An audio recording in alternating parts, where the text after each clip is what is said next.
เรื่องราวของสายลับหน้าหล่อที่ได้มาพบกับสาวสุดเปิ่นไนท์แอนด์เดย์โคตรคนพยักร้ายกับหวานใจมหาปลัยภาพยนตร์ออกฉายในปี 2010 นำแสดงโดยทอมครูซ คาเมรอนดิแอสนอกจากนี้ได้2นักแสดงตัวท็อปอย่างปีเตอร์ ซาสการ์ดกับเกา กาดอตที่มาปล่อยฝีมือการแสดงในเรื่องนี้อีกด้วยภาพยนตร์กำกับโดยเจมส์ แมนโกโดยเรื่องราวเริ่มต้นที่สุดยอดสายลับลอยมิลเลอร์หรือทอมครูซที่ได้พบกับสาวสวยจอมซุ่มซ่ามจูนเฮเวนหรือคาเมรอนดิแอสโดยบังเอิญที่สนามบินวิชิตาหลังจากนั้นชีวิตของจูนก็เปลี่ยนไปเมื่อจูนต้องพบว่าลอยนั้นเป็นสายลับและก่อเรื่องวุ่นวายทำให้ FBI ผู้ค้าอาวุธหน่วยงานลับทางราชการรวมไปถึงบรรดาผู้ก่อการร้ายและอีกมากมายกลูเข้าหาทั้งสองคนเพราะสิ่งที่ลอยขโมยมานั้นคือสิ่งที่ทุกคนต้องการสุดยอดอุปกรณ์ไฮเทคเซฟเฟอร์อุปกรณ์ที่สามารถกดระเบิดโลกได้ภายในพริบตาเดียวทั้งลอยและจูนจึงต้องปฏิบัติการล่าข้ามโลกทำทุกอย่างเพื่อไม่ให้เซฟเฟอร์ตกไปอยู่ในมือของคนร้ายพวกเขาจะสามารถเอาตัวรอดจากสถานการณ์นี้ได้อย่างไรไปรับชมกันได้เลยครับและก็เช่นเคยก่อนจะไปรับชมรับฟังก็ขอทุกท่านคนละ1 ไลค์เพื่อเป็นกำลังใจให้กับพวกเราด้วยนะครับณสนามบินวิชิตาสหรัฐอเมริการอยมิลเลอร์บังเอิญได้พบกับสาวสวยจอมซุ่มซ่ามจูนเฮเวนที่กำลังจะกลับบ้านของเธอที่บอสตันเพื่อไปงานแต่งงานของน้องสาวเธอในวันเสาร์แต่ดูเหมือนว่าอยู่ดีๆเครื่องบินเต็มและไม่มีที่นั่งให้จูนแล้วในที่สุดพนักงานก็สามารถหาที่นั่งบนเครื่องบินให้เธอได้เธอจึงได้ขึ้นเครื่องเพื่อกลับบอสตันเจ้าหน้าที่ CIA จอห์น ฟิตเจอรัลด์เชื่อว่าจูนทำงานร่วมกับรอยเขาจึงหาตั๋วเครื่องบินให้จูนและส่งเธอกลับบ้านบนเครื่องบินจูนพบว่าที่นั่งยังว่างอยู่มากและจูนบอกรอยว่าน้องสาวเธอจะแต่งงานวันเสาร์นี้และเธอต้องกลับบ้านเพื่อไปลองชุดในวันพรุ่งนี้เธอมาที่วิชิตาเพื่อซื้ออะไหล่รถยนต์ไปซ่อมรถที่พ่อเธอเหลือทิ้งเอาไว้ให้จูนต้องไปเข้าห้องน้ำเพราะเครื่องบินที่สั่นมากทำให้กระเป๋าล่วงลงมาและมาการิต้าในมือของเธอนั้นหกรอยอาสาเดินมาส่งจูนที่ห้องน้ำและสังเกตคนที่อยู่บนเครื่องบินคนพวกนั้นต้องไม่ใช่ผู้โดยสารทั่วไปแต่เป็นคนที่ถูกส่งมาเพื่อเก็บรอยและจูนแน่นอนจูนอยู่ในห้องน้ำบนเครื่องบินเธอบอกกับตัวเองว่าเธอจะไม่ยอมปล่อยโอกาสที่จะได้สารสัมพันธ์กับรอยขณะที่รอยจัดการกับผู้โดยสารและลูกเรือบนเครื่องบินทั้งหมดเมื่อจูนเดินออกจากห้องน้ำเขาเตรียมบาการิต้าแก้วใหม่ให้เธอแต่เธอกลับเดินไปจูบเขาแทนรอยเริ่มอธิบายสถานการณ์ว่าตอนนี้พวกเขาไม่มีนักบินที่ขับเครื่องบินลำนี้แล้วเพราะรอยยิงนักบินตายจากการต่อสู้แต่เธอกลับหัวเราะและคิดว่าเขากำลังพูดเพื่อให้เธอขำเท่านั้นเมื่อเครื่องบินเริ่มเลี้ยวเธอพบว่าคนที่นั่งบนเครื่องนั้นตายหมดเธอจึงรีบวิ่งไปที่ห้องนักบินเพื่อพบรอยซึ่งเขากำลังพยายามเอาเครื่องบินลงจอดทั้งที่ตัวเองก็ขับเครื่องบินไม่เป็นเช่นกันและในที่สุดรอยก็เอาเครื่องบินลงพื้นที่ไร่ข้าวโพดได้ทั้งคู่ปลอดภัยแต่ดูเหมือนว่าลอยจะถูกยิงหลังจากนั้นเขาวางยาเธอโดยหลอกว่ายานั้นช่วยผ่อนคลายจากสถานการณ์ที่เกิดขึ้นเพื่อให้เธอสลบและลืมเรื่องที่เกิดขึ้นเรื่องที่เธอรู้จักกับเขาห้ามตอบคำถามใดๆเกี่ยวกับเขาเมื่อจูนตื่นขึ้นมาเธอพบว่าเธอนอนอยู่ในบ้านตัวเองเรียบร้อยแล้วและมีโน้ตให้เธอกินอาหารเช้าจากรอยเธอรีบไปเปิดทีวีเผื่อเช็คข่าวและยืนยันในสิ่งที่เกิดขึ้นจูนรีบไปที่ร้านเพื่อลองชุดสำหรับแต่งงานน้องสาวของเธอในวันเสาร์และน้องสาวบอกกับจูนว่าเธออยากขายรถ GTO ของพ่อเพื่อเอาเงินไปซื้อบ้านแต่แล้วก็มีเจ้าหน้าที่ FBI มาพาตัวเธอไปเพราะพวกเขาคิดว่าเธอนั้นรู้จักกับลอยมิลเลอร์เมื่อเจ้าหน้าที่ FBI ถามเธอว่าเธอรู้จักกับลอยไหมเธอนั้นปฏิเสธตามที่บอกกับลอยในตอนแรกแล้วเธอก็เผลอพูดถึงเขาออกมาเจ้าหน้าที่ฟิตจะพาเธอไปยังที่ปลอดภัยจนกว่าพวกเขาจะจับลอยได้หลังจากที่จูนขึ้นรถไม่นานรถที่จูนนั่งมาก็ถูกยิงโดยลอยเขาพยายามจะมาช่วยเธอจากการจับกุมของ FBI รอยอยู่บนหลังคารถและพยายามบอกให้จูนเปิดประตูเพื่อที่เขาจะได้ช่วยเธอได้พร้อมกับยิงคู่ต่อสู้ไปพร้อมๆกันรอยยิงเจ้าหน้าที่ไปเยอะมากและจูนขอร้องให้เขาหยุดยิงคนได้แล้วแต่ลอยกลับสอนวิธีเปลี่ยนกระสุนและวิธียิงปืนให้เธอแทนเมื่อมีโอกาสจูนรีบวิ่งหนีไปเพื่อขึ้นรถเมล์แต่ลอยก็ตามเธอจนพบเขาขึ้นรถเมล์มาเพื่อคุยกับจูนแต่จูนกลับวิ่งหนีเข้าไปอีกครั้งเธอวิ่งเข้าไปในสถานีดับเพลิงเพื่อพบรอดนี่แฟนเก่าของเธอเพื่อเล่าให้เขาฟังว่าเกิดอะไรขึ้นกับเธอในตอนนี้ขณะที่อยู่ในร้านอาหารกับรอดนี่จูนเห็นตัวเองออกทีวีและพยายามเล่าว่าเธอรอดจากเครื่องบินตกได้อย่างไรและตอนนี้มีผู้ชายแปลกหน้ากำลังตามเธออยู่ แต่เขานั้นดูไม่เชื่อเธอเลยในที่สุดรอยก็เดินเข้ามาในร้านและนั่งโต๊ะเดียวกันกับจูนและลอตนี่ที่กำลังคุยกันอยู่ด้วยวาทศิลป์ของรอยเขาตีสนิทกับลอตนี่ได้อย่างรวดเร็วทำเอาจูนนั้นอึ้งไปเลยอยู่ๆรอยก็บอกให้ลอตนี่อยู่นิ่งๆหลังจากนั้นเขาใส่กุญแจมือจูนและขู่ว่าจะยิงทุกคนที่เข้ามาเมื่อลอตนี่พยายามวิ่งออกมาเพื่อช่วยจูนรอยยิงเขาที่ขาเมื่อลอตนี่กำลังจะล้มลงรอยเข้าไปบอกลอตนี่ว่าเขายิงที่ขาไม่โดนกระดูกหรือหลอดเลือดแดงใหญ่เพราะฉะนั้นลอตนี่จะไม่เป็นไรนั่นก็หมายความว่าเขาแค่ตั้งใจจะยิงเพื่อสร้างสถานการณ์เท่านั้นจากนั้นรอยและจูนขับรถหนีตำรวจรอยบอกจูนว่าเขาปิดกล้องวงจรปิดที่ร้านอาหารนั้นแล้วเพราะฉะนั้นจะไม่มีใครรู้จักชื่อของจูนและการที่ลอตนี่ถูกยิงบางทีเขาอาจจะได้เลื่อนตำแหน่งเพราะเขาเป็นฮีโร่ที่กล้าหาญในสถานการณ์ที่เลวร้ายรอยบอกจูนว่าลอตนี่เป็นคนดีแต่ไม่เหมาะกับเธอบอกเขาว่าอยู่กับลอตนี่แล้วรู้สึกปลอดภัยมากกว่าอยู่กับรอยและดูเหมือนว่ารอยจะน้อยใจเขาจึงปล่อยเธอลงจากรถและให้เธอเลือกว่าถ้าเธอถูกตามล่าอีกจะอยู่แบบมีเขาหรือไม่มีเขาสุดท้ายจูนก็เลือกที่จะอยู่กับรอยทั้งคู่มาเปลี่ยนชุดที่ปั๊มน้ำมันดูเหมือนว่าลอยจะจับตามองใครบางคนทางมือถืออยู่และลอบขึ้นรถที่ขนรถอีกทีลอยเริ่มอธิบายให้จูนฟังว่าสิ่งที่เกิดขึ้นทั้งหมดเป็นเพราะเซฟเฟอร์แบตเตอรี่ที่ถูกสร้างขึ้นโดยไซมอนเฟกเขาเรียนไม่จบมัธยมด้วยซ้ำแต่สร้างสิ่งที่ให้พลังงานสูงและไม่มีวันหมดรองจากดวงอาทิตย์สามารถให้พลังงานใช้ได้เมืองทั้งเมืองหรือเรือดำน้ำลำใหญ่ที่ CIA ผู้อำนวยการจอร์จถามฟิตเกี่ยวกับจูนว่าเธอเป็นใครในเหตุการณ์ที่รอยก่อเหตุที่ร้านอาหารฟิตบอกว่าจูนนั้นเป็นแค่เจ้าของอู่ซ่อมรถไม่มีพาสปอร์ตไม่เคยไปไหนหรือทำอะไรผู้อำนวยการจอร์จบอกให้ฟิตจัดการรอยและจูนให้เรียบร้อยตัดมาที่จูนและลอยพวกเขามาถึงเซฟเฮาส์ที่ไซมอนซ่อนตัวอยู่แต่รอยไม่พบไซมอนที่นั่นแล้วพบเพียงแต่โค้ดที่ไซมอนเขียนไว้เพื่อบอกตำแหน่งกับรอยเท่านั้นขณะที่รอยกำลังสำรวจลายแทงที่ไซมอนทิ้งไว้ก็มีกลุ่มคนอีกกลุ่มหนึ่งลูกน้องของแอนโทนิโอควินทาน่าเจ้าพ่อค้าอาวุธชาวสเปนพยายามจะมาชิงตัวไซมอนพร้อมแบตเตอรี่พวกนั้นยิงมาที่จูนและรอ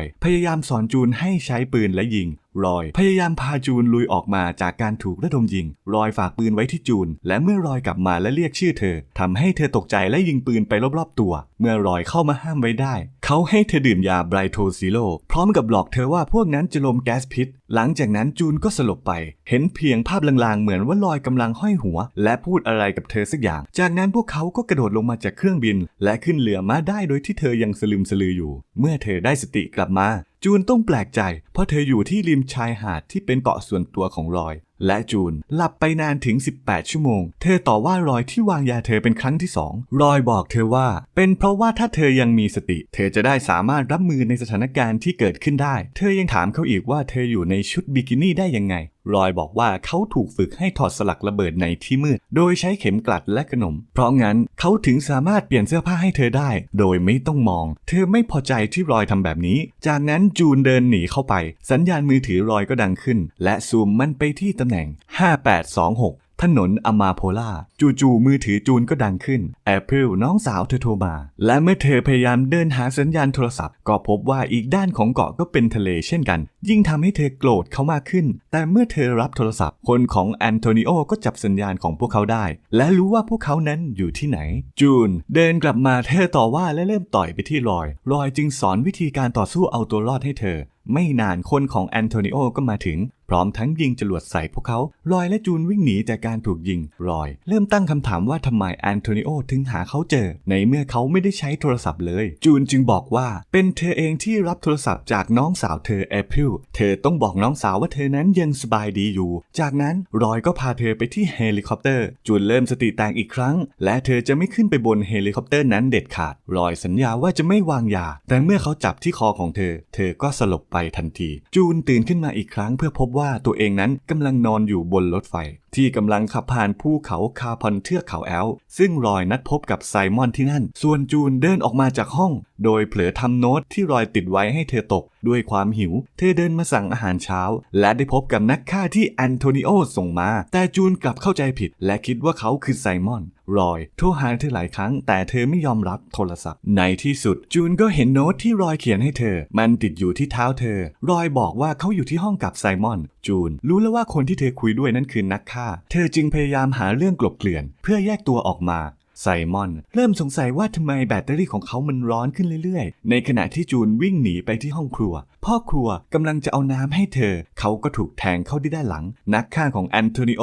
ต้องการรู้ว่าแบตเตอรี่อยู่ที่ไหนรอยก็เข้ามาช่วยเธอได้ทันและเริ่มต่อสู้กับนักฆ่าเมื่อรอยกำลังจะเสียท่าจูนก็ชกไปที่หน้าของนักฆ่าคนนั้นเธอต่อสู้กับเขาและบังเอิญทำมีดปักเข้าที่กลางหน้าอกของนักฆ่าแต่เขาดันไม่ตายซะงั้นรอยกลับมาต่อสู้อีกครั้งและทีมนักฆ่าจนเกือบตกรถไฟแต่ก็ไม่ตกดวงแข็งจริงๆสุดท้ายเขาโดนรถไฟอีกขบวนที่สวนมาชนตายทั้ง3คนรอดมาได้อย่างปลอดภัยพวกเขาพักที่ซันเบิร์กออสเตรียจูนกำลังดื่มด่ำกับเมืองที่สวยงามนี้เธอออกไปที่ระเบียงและได้ยินรอยคุยโทรศัพท์กับผู้หญิงคนหนึ่งเธอรู้สึกเศร้าแต่รอยก็ชวนเธอดินเนอร์ที่ห้องคืนนี้ตอน3 ทุ่มก่อนที่รอยจะออกไปข้างนอกเขาย้ำกับไซมอนว่าให้อยู่แต่ในห้องอย่าออกไปไหนและจูนแอบตามรอยมาเพราะอยากรู้ว่าผู้หญิงที่รอยติดต่อนั้นคือใครกันแน่เมื่อถึงสถานที่นัดพบจูนเห็นรอยจูบกับสาวสวยคนหนึ่งเธอคือนาโอนินกต่อของแอนโทนิโอเขาส่งเธอมาเจรจากับรอยจูนแอบฟังพวกเขาจากนอกร้านจูนได้ยินว่านาโอมิพูดถึงเธอว่า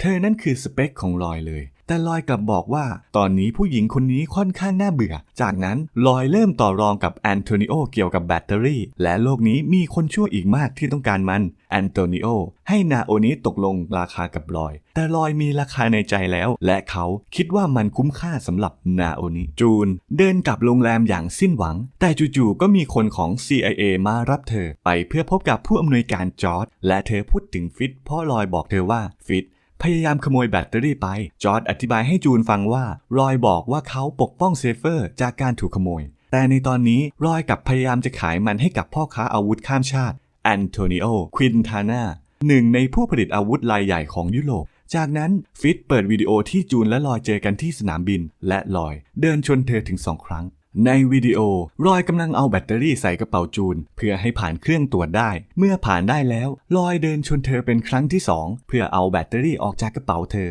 จอร์จบอกเธอว่ารอยนั้นหลอกใช้เธอและเรื่องรักที่รอยสร้างขึ้นมานั้นเป็นเรื่องโกหกจอร์จจึงขอให้จูนกลับไปหารอยที่โรงแรมและกดสัญญาณจากปากกาที่ฟิตยื่นให้เพื่อยืนยันว่ารอยไม่ได้ซ่อนเซฟเฟอร์เอาไว้ที่โรงแรมรอยกลับมาช้าหลังจากที่ตกลงราคากับนาโอนิเขารู้สึกว่าแบตเตอรี่ร้อนขึ้นและโยนมันลงไปในถังน้ำแข็งจูนถามว่าสิ่งที่เกิดขึ้นกับพวกเขานั้นเป็นโชคชะตาใช่ไหมที่รอยพบเธอที่สนามบินแต่รอยไม่เชื่อเรื่องโชคชะตาเชื่อแต่เรื่องโชคจากนั้นจูนกดปากกาเพื่อส่งสัญญาณและจอร์จสัญญาจะพาเธอกลับบ้านเพื่อให้เธอกลับไปใช้ชีวิตปกติอีกครั้งไม่นานหลังจากที่จูนกดปากกาส่งสัญญาณหน่วยปฏิบัติการของ CIA และฟิตก็บุกเข้ามาเพื่อจับกุมรอยแต่เขาหนีไปได้อย่างรวดเร็วพร้อมกับแบตเตอรี่เมื่อฟิตออกไปนอกระเบียงก็พบว่ารอยวิ่งอยู่บนหลังคาส่วนจูนผู้อำนวยการจอร์จส่งเธอกลับบ้านอย่างปลอดภัยรอยวิ่งหนีจาก CIA ที่กำลังตามล่าเขาไปทั่วเมืองจนไปถึงริมแม่น้ำรอยพยายามยิงต่อสู้แต่สุดท้ายเขาโดนกระหน่ำยิงจนตกไปในน้ำฟิตพาไซมอนไปที่ซ่อนตัวส่วนจูนกลับบ้านและไปงานแต่งของแอพริลตามแผนเดิมแต่ดูเหมือนเธอยังคาใจเรื่องรอยส่วนไซมอนนั้นฟิตขับรถพาเขาไปและเมื่อลูกน้องทักว่าเขาพาไซมอนไปผิดทางฟิตจึงยิงลูกน้องคนนั้นตายจูนกลับมาที่อู่ซ่อมรถของเธอหลังจากงานแต่งงานและดูเหมือนว่าเธอยังไม่ได้มอบรถของพ่อเธอที่เธอไปหาอะไหล่มาเปลี่ยนจากวิชิต้าเพื่อเป็นของขวัญวันแต่งงานของเอพริลแต่เอพริลกลับต้องการขายมันเธอจึงยังไม่ได้ยกให้เอพริลและจู่ๆจูนก็นึกถึงแผนที่ขึ้นมาบนมือถือของรอยตอนที่พวกเขาอยู่บนเกาะเธอค้นที่อยู่นั้น5826อะมาโพล่าพบว่ามันห่างจากที่อยู่ของเธอเพียง1 ชั่วโมงและจูนคิดว่าลอยอาจจะซ่อนตัวอยู่ที่นั่นเธอจึงขับรถออกมาแต่ดูเหมือนว่าจะมีคนขับรถตามจูนอยู่เธอจึงขับปาดหน้าและหักหลบจนรถเป็น10 คันเสียหลักและคนที่ตามเธอนั้นไม่สามารถตามมาได้เมื่อถึงที่อยู่ในแผนที่จูนแอบเข้าไปในสวนหลังบ้านแต่ต้องพบกับดักและสปริงเกอร์ฉีดน้ำจนตัวเธอเปียกเจ้าของบ้านที่ออกมาพบคือผู้สูงอายุที่อาศัยอยู่กันเพียงลำพัง2 คนจูนอ้างว่าเธอเอาลูกสูบรถที่แฟรงค์เจ้าของบ้านสั่งมาส่งและเพราะชุดของเธอเปียกเมียของแฟรงค์จึงให้เธอเข้าบ้านเพื่อซักชุดให้กับเธอเมื่อเข้ามาในบ้านจูนพยายามถามแฟรงค์ว่าพวกเขานั้นอยู่ที่นี่มานานแค่ไหนแล้วเมียเขาจึงตอบว่าพวกเขาอยู่ที่นี่มา40 ปีแล้วพวกเขาสามารถจ่ายเงินซื้อที่นี่ได้เพราะพวกเขาถูกรางวัลจากสำนักพิมพ์ Clearing House แถมยังถูกลอตเตอรี่ถึง2 ครั้งแต่แฟรงค์จำไม่ได้ด้วยซ้ำเมื่อเธอถามแฟรงค์ถึงรอยมิลเลอร์ว่าที่นี่คือเซฟเฮาส์ของรอยใช่ไหมแฟรงค์ไม่รู้ด้วยซ้ำว่าเธอกำลังพูดถึงใคร ก่อนที่จูนจะไปเธอสังเกตเห็นรูปเด็กผู้ชายหน้าตาคล้ายลอยนั่นคือแมทธิวลูกชายของพวกเขาและพวกเขาเสียลูกไปที่คูเวตในเหตุเครื่องบินตกเขาช่วยนักบินได้2 คนและคอยดูแลทุกๆคนเสมอแถมเขายังเคยเป็นลูกเสืออินทรีเขาได้รับเข็มว่ายน้ำเพราะเขาว่ายน้ำข้ามทะเลซูพีด้วยการกลั้นหายใจเพียงครั้งเดียวหลังจากนั้นเมียของแฟรงก์ก็แนะนำตัวเธอว่าเธอชื่อมอลลี่ไนท์หลังจากนั้นจูนมั่นใจว่าลอยยังไม่ตายและแฟรงก์กับมอลลี่ไนท์คือพ่อแม่ที่แท้จริงของลอยและลอยเฝ้าดูพวกเขาเพื่อให้แน่ใจว่าพวกเขานั้นสบายดีและไม่มีอันตรายจูนฝากข้อความไว้ในมือถือว่าเธอนั้นมีเซฟเฟอร์และต้องการขายมันหากใครก็ตามที่ต้องการมันให้มาเอาได้เลยไม่นานก็มีกลุ่มคนที่ต้องการเซฟเฟอร์ดักรอเธอและจับตัวเธอทันทีจูนมาโผล่ที่สเปนกับแอนโทนิโอและดูเหมือนว่าเธอจะถูกฉีดยาที่ทำให้พูดความจริงเข้าไปยานี้กำลังอยู่ในขั้นพัฒนาของบริษัทของแอนโทนิโอเธอบอกแอนโทนิโอว่าเธอเกลียดหน้าเขามากๆแถมเธอยังชอบรอยมากๆด้วยยาที่ฉีดได้ผลดีมากจริงๆเพราะจูนเริ่มพูดมากขึ้นเรื่อยๆเกี่ยวกับรอยแอนโทนิโอจึงบอกให้เธอหุบปากและถามว่าแบตเตอรี่อยู่ที่ไหนเขาเริ่มหงุดหงิดและบอกเธอว่าลอยตายไปแล้วแต่เธอมั่นใจว่าเขาไม่ตายแน่นอนเพราะแม่รอยบอกกับเธอเองว่ารอยนั้นกลั้นหายใจในน้ำได้นานมากๆจูนไม่รู้จริงๆว่าแบตเตอรี่อยู่ที่ไหนที่เธอทำแบบนี้เพื่อต้องการตามหารอยเพราะถ้าคนชั่วแบบแอนโทนิโออยู่ที่ไหนรอยจะอยู่ที่นั่นแอนโทนิโอจึงเอาตัวไปให้ลูกน้องของเขาเอวาโดเป็นคนจัดการแอนโทนิโอออกมาพบฟิตแต่เสียดายที่ฟิตไม่มีแบตเตอรี่มาให้เขาแต่ได้ตัวไซมอนมาแทนพวกนั้นจับตัวไซมอนไว้หลังรถและก่อนที่รอยจะตามรถของไซมอนไปเขาได้ยินเสียงจูนที่กำลังพูดไม่หยุดเขาจึงมาช่วยจูนก่อนโดยใช้เชือกจัดการลูกน้องแอนโทนิโอทีละคนเมื่อถึงลูกน้องคนสุดท้ายรอยสั่งให้เขาไปบอกแอนโทนิโอว่าเขามีแบตเตอรี่และพาจูนหนีไปแล้วรอยพยายามพาจูนหลบให้พ้นจากลูกน้องของแอนโทนิโอแต่เธอก็ยังพูดไม่หยุดด้วยฤทธิ์ของยาและพยายามบอกรอยว่าเธอชอบเขามากขนาดไหนจูนน้อยใจที่ดูรอยไม่ดีใจที่ได้เจอเธอเลยท่ามกลางกระสุนปืนที่ยิงเข้ามารอยเดินไปจูบจูนแล้วบอกเธอว่าเขาดีใจที่ได้เจอกับเธอจากนั้นพวกเขาขี่มอเตอร์ไซค์เพื่อตามหาไซมอนจูนพยายามดูแผนที่ให้เขาแต่จู่ๆพวกเขาก็ขับรถเข้ามาในสนามวัวกระทิงรอยล่อวัวกระทิงจนมาชนกับรถของแอนโทนิโอจากนั้นรอยให้จูนไปนั่งตรงหน้าเขาและให้เธอยิงไปที่พวกลูกน้องของแอนโทนิโอที่ตามยิงพวกเขาอยู่จูนยิงพวกนั้นตายเรียบรอยรีบขับรถตามฟิตมาเพื่อช่วยไซมอนที่ริมแม่น้ำฟิตบังคับให้รอยส่งแบตเตอรี่ให้เขาเมื่อไซมอนบอกรอยว่าเขาต้องทำอันใหม่ฟิตยิงมาที่ไซมอนแต่ลอยวิ่งมาช่วยเขาไว้ได้ทันไซมอนบอกลอยว่าแบตเตอรี่นั้นเขาทำผิดพลาดที่มันร้อนๆขึ้นเรื่อยๆเพราะมันไม่เสถียรแต่ลอยนั้นรู้อยู่แล้วเขาจึงส่งมันให้ฟิตไม่นานแบตเตอรี่นั้นก็ระเบิดฟิตตายเพราะระเบิดนั้นส่วนลอยที่วิ่งมาช่วยไซมอนกลับถูกยิงแทนรอยถูกพามารักษาตัวที่โรงพยาบาลโดย CIA ผู้อำนวยการจอร์จนั่งเฝ้าเขาจนฟื้นเพื่อบอกเขาว่าเขาพ้นทุกข้อกล่าวหาและขอให้จูนไปจากรอยเพราะรอยเขียนสัญญาไว้ตอนเข้าทำงานว่าจะไม่ติดต่อหรือมีครอบครัวเขาจึงต้องแกล้งตายเพื่อตัดขาดกับพ่อแม่เมื่อจอร์จออกไปพยาบาลเอายามาให้รอยกินเขาจึงถามพยาบาลว่ายานั้นคืออะไรเธอหันมาและตอบว่าไบรโทซิโลยาที่ทำให้หมดสติและพยาบาลคนนั้นก็คือจูนจากนั้นจูนพยายามพาลอยหนีโดยพาเขาไปที่ห้องดับจิตจากนั้นขับรถมาที่ทะเลและจัดการเปลี่ยนเสื้อผ้าให้กับเขารอยตื่นขึ้นมาบนรถและพบว่าเขาอยู่ริมชายหาดพร้อมกับจูนเธอพาเขาหนีออกจากโรงพยาบาลได้สำเร็จรอยถามจูนว่าเขาใส่ชุดนี้ได้อย่างไรจูนบอกว่าเธอฝึกประกอบระบบส่งกำลังความเร็วสูงของรถโดยใช้แค่ครีมกับประแจเลื่อนเธอจึงเปลี่ยนกางเกงให้เขาได้โดยไม่ต้องมองแต่เธอไม่ได้บอกว่าเธอไม่มองจากนั้นเธอส่งแผนที่ให้เขาเพราะที่เธอจะไปคือเคปฮอร์นที่ห่างจากที่อยู่ตอนนี้ 3,796 กิโลเมตรเมื่อไปถึงพวกเขาส่งตั๋วเครื่องบินไปเคปฮอร์นให้พ่อแม่ของลอยและพวกเขาคิดว่าตัวเองนั้นถูกหวยที่จะได้บินไปที่อเมริกาใต้เป็นอย่างไรกันบ้างครับสำหรับ Night and Day จะเรียกว่าเป็น Mission Impossible Version Comedy ก็คงได้ภารกิจของทอมครูซในครั้งนี้คือการปกป้องของสำคัญไว้กับตัวโดยเพิ่มความยากอีกขั้นด้วยการต้องดูแลหญิงสาวที่เหมือนเป็นภาระของเขามากกว่าหนังมีกลิ่นอายความเป็นคอมเมดี้ตลอดทั้งเรื่องแม้กระทั่งในฉากแอคชั่นสุดดุเดือดยังตัดต่อหยอดมุกตลกเบาๆได้อีก ตัวหนังได้คะแนนรีวิวจากเว็บไซต์ Rotten Tomato จากฝั่งผู้เชี่ยวชาญ 52% เป็นมะเขือเทศเน่า และ 49% จากฝั่งผู้ชม และคะแนนจาก IMDb Rating 6.3 เต็ม 10 คะแนนรีวิวน้อยเกินไปอย่างน่าเสียดาย หนังสามารถทำรายได้ทั่วโลกไปเพียง 262 ล้านดอลลาร์สหรัฐจากทุนสร้าง 117 ล้านดอลลาร์สหรัฐคิดเห็นอย่างไรก็สามารถคอมเมนต์กันไว้ได้นะครับและถ้าชอบคลิปของเราก็อย่าลืมกดไลค์กดแชร์กด Subscribe เพื่อเป็นกำลังใจให้พวกเราด้วยนะครับขอบคุณที่รับชมและรับฟังกันนะครับ